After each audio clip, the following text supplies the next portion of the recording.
تو نبوت کے درمیان والا یہ ایک پل ہے، جیسے دو ملکوں کا ایک پل ہوتا ہے، ادھر والے لوگ ادھر جاتے ہیں، ادھر والے ادھر جاتے ہیں۔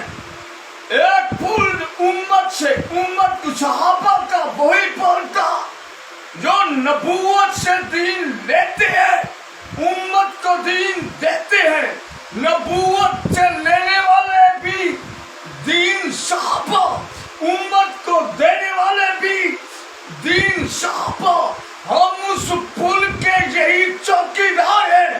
جس طرح فوجی بادے پہ لوگ خطرناک پل پر آتے ہیں، ہماری تاریخ بھی وہی ہے، یہ خطرناک پل پہ ہے۔ ہم نے صحابہ کا دفاع کرنا ہے، نہ ہتھکڑی سے ڈرتا ہوں، نہ جیب سے ڈرتا ہوں، نہ اپنوں سے ڈرتا ہوں، نہ بیگانوں سے ڈرتا ہوں۔